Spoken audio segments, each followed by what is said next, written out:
Continuamos con el diputado Edgar Zambrano, jefe de la fracción parlamentaria del Grupo Parlamentario de Acción Democrática. Edgar, la elección del nuevo Consejo Nacional Electoral, la elección del nuevo Tribunal Supremo de Justicia, ha habido problemas con el comité de postulaciones, no se ha podido concretar la designación del caso del Consejo Nacional Electoral.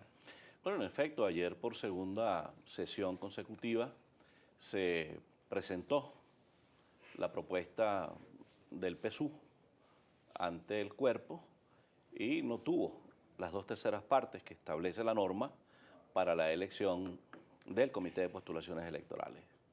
Allí, la mesa directiva y el partido de gobierno, por analogía, pretenden llevar al Tribunal Supremo de Justicia para que la Sala Constitucional del Tribunal designe este Comité de Postulaciones y aperturar los lapsos que establece la ley para la elección de estas vacantes del Poder Electoral.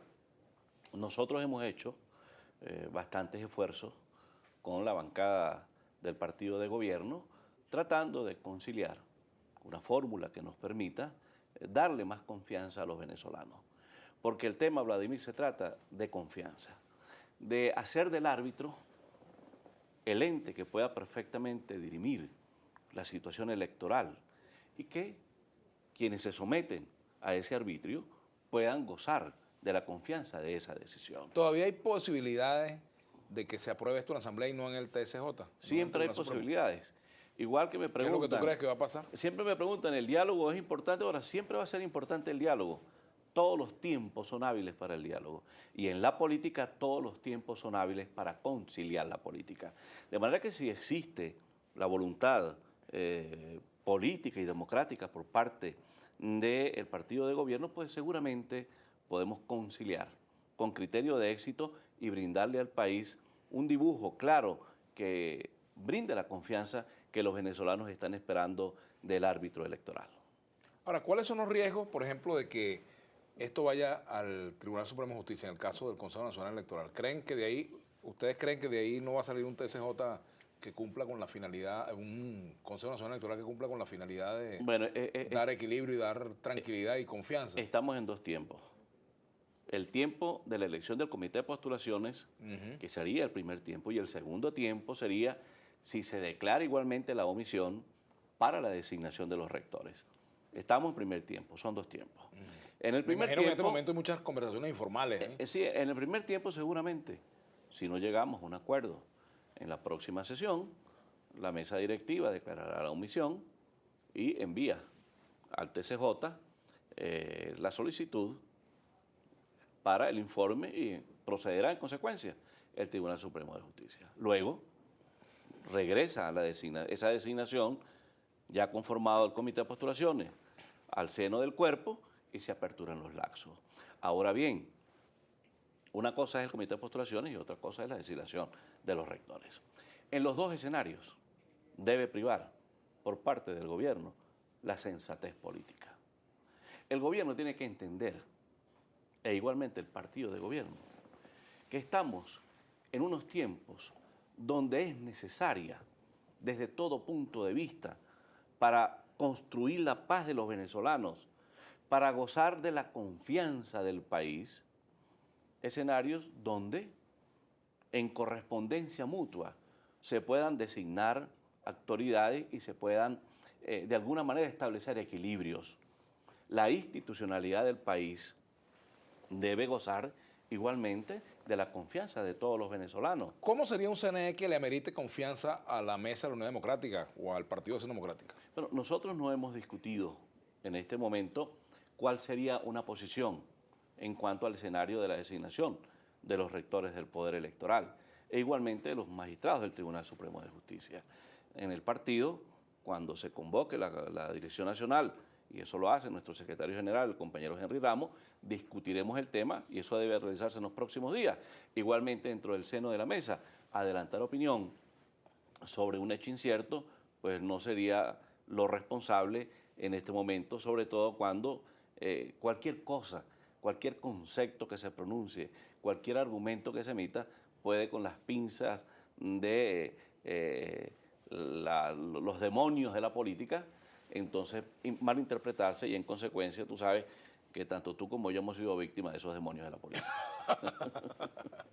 Edgar Zambrano. Edgar, el TSJ, ¿es posible conseguir magistrados realmente independientes, que obedezcan realmente a su forma de ver el derecho, a su forma de interpretar la justicia y no a una orden de un partido, sea de gobierno, sea de oposición? La independencia de quienes dentro del imperio de la ley, de aquellos que están observando la verdad y pueden también perfectamente determinar la maldad o lo malo de una situación, pues sin duda alguna que esa independencia tiene que ser desde el punto de vista de su formación académica y su nivel de conocimiento. Allí debe estar la independencia, en la sabiduría, en la formación, en el conocimiento que deben tener quienes van a ser, en consecuencia, los que van a impartir la ley, los que van a representar allí a la dama ciega, los que van a construir las incidencias del futuro en lo que tiene que ver con la jurisprudencia, en lo que tiene que ver con el modelo de justicia que queremos en Venezuela.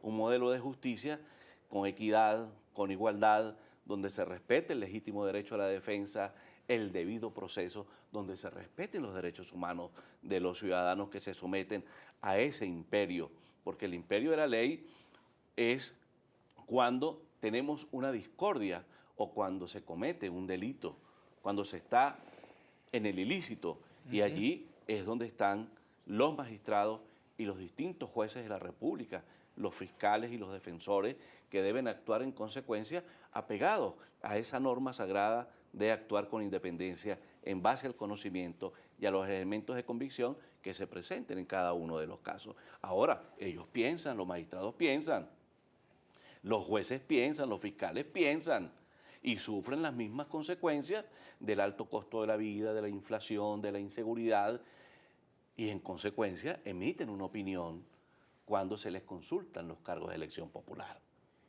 porque eso no se puede castrar de ninguna manera. Entonces no hay que confundir dentro del maniqueísmo que se utiliza a veces para estructurar argumentos y condenarlos, que los magistrados deben ser ajenos a la realidad del país o los rectores del poder electoral ajenos a la realidad del país. Por ejemplo, si se presenta el poder electoral y dentro del poder electoral se dice que personas honorables, Pedro Pérez, una persona honorable, respetada por todos, ¿por qué no puede ser rector del poder electoral? Si todos estamos conscientes de la verticalidad, de la dignidad, de los principios que sustenta la conducta y la personalidad de un hombre, por el hecho de tener una posición distinta no puede ejercer un cargo. Un médico estudia y se prepara para servirle a la humanidad. Y ese médico no puede tener distinciones a la hora de aplicar sus conocimientos para salvar una vida. Igualmente un profesional del derecho. Todo mundo tiene el legítimo derecho a la defensa y al debido proceso, haya cometido el delito que haya cometido. Entonces, los rectores del Poder Electoral y los magistrados del Tribunal Supremo de Justicia deben actuar de manera imparcial, de acuerdo a lo que estén autos.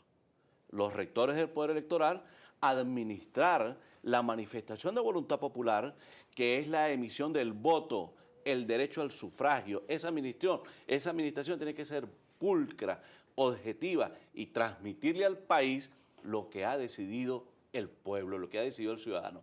Y los magistrados tienen, con los elementos de convicción, decidir en consecuencia y de acuerdo a estricto derecho lo que esté en auto, sin manipular la verdad para condenar por incidencia política o persecución política a un ciudadano. Nos queda un minutico antes de despedir esta parte del programa, Edgar. El caso Simonovic. Se dio una medida humanitaria tal y como lo había pedido la oposición, y era uno de los y otros sectores del país que plantearon ese tema. Y ese era uno de los obstáculos, el no mostrar señales para que el diálogo no continuara. Ya se dio esa señal. Digamos, el gobierno dio ese paso. ¿Qué viene ahora? Construir el diálogo.